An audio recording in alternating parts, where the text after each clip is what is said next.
Doctor Amresh Kumar Singh, माननीय doctor Amresh Kumar Singh, समय 3 minute, त्यसपछि माननीय देव प्रसाद तिमल सेना।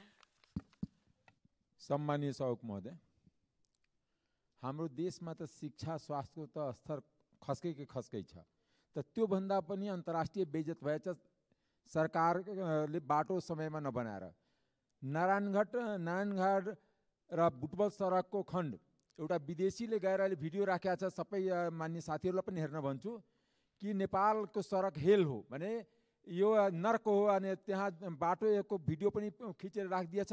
र 6 वर्षमा जुन दिनदेखि पार्टीको निर्माण व्यवसायी सङ्घ हुन थाल्यो, उसले राज्यको बजेट लुट्ने, समयमा ठेक्का कम्प्लिट नगर्ने, त्यसको म्याद थपिराख्ने।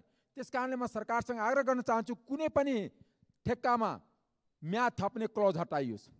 त्यो म्याद थप्ने नाउँमा कुनै हरेक प्रोजेक्टको कस्ट पनि बढाइन्छ सरकारको मिलोमतेमा र त्यसलाई समय पुरा गर्दैन।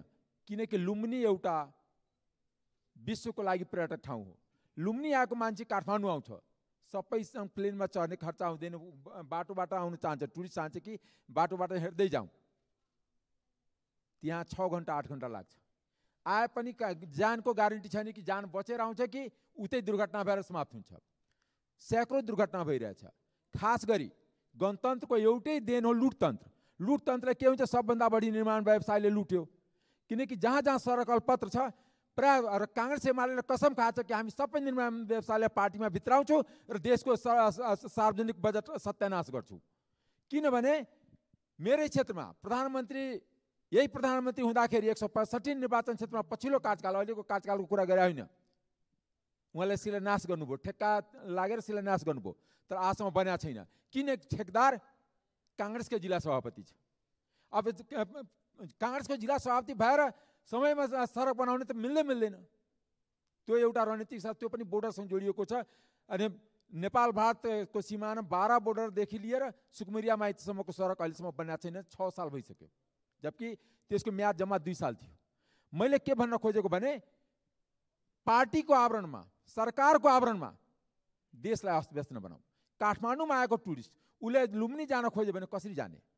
आए दिन सबभन्दा बढी नेपालमा दुर्घटना हुन्छ। चाहे मुगलिङ पोखरा सडक जाउँ, चाहे मुगलिङ नारायणघाट सडक जाउँ, चाहे काठमाडौँ हेटौडा सडक जाउँ, कुनै पनि सडकको अवस्था छैन। जो बन्छ पनि त्यसको गुणस्तरीय छैन। इभन काठमाडौँको सडकको स्थिति बेहाल छ। जब जेठ सुरु हुन्छ काठमाडौँको सडकहरूमा काम सुरु हुन्छ। फागुन चैत हिउँदोमा काम सुरु हुँदैन, बर्सात आएपछि काम सुरु हुन्छ कि ताकि यात्रीलाई अनि गाडीवालालाई शास्ति होस्। त्यस कारण म सरकारसँग माग गर्न चाहन्छु, सरकारले सदनलाई जानकारी गराउँ कि कति ठेक्का कति वर्ष भइसक्यो छ, के कारणले, कुन प्रधानमन्त्री मन्त्रीको मिलोमतले त्यो म्याद थप भइराखेको हुन्छ। त्यसमा मात्र कर्मचारी र अख्तियार पनि कहिले पनि त्यसलाई हेर्दैन। दोस्रो कुरा, मधेस सरकारमा यो सार्वजनिक महत्त्वको विषय हो, मधेस सरकारको योजना बेचिएको छ। जो उपभोक्ताको नाउँमा, जसको जुन गाउँमा सरकार छैन त्यो गाउँमा उसको योजना दिन्छ। र भर्खर म जनकपुर गएको थिएँ, होटलमा योजना बिक्री भएर त्यहाँको मन्त्रीजीहरू पैसा लिएर योजना बाँडिराख्नु भएको छ। पैसा नदिकन अब सर्लाहीमा उपभोक्ता बनाउनु छ, रौतहटको मान्छेलाई दिए हुन्छ, किन पैसा तिरेर किने हुन्छ। रौतहटमा बनाउनु छ, सर्लाहीको मान्छेलाई दिए हुन्छ। त्यस कारणले म अख्तियार खाली कर्मचारीलाई तर्साउने थलो नहोस्।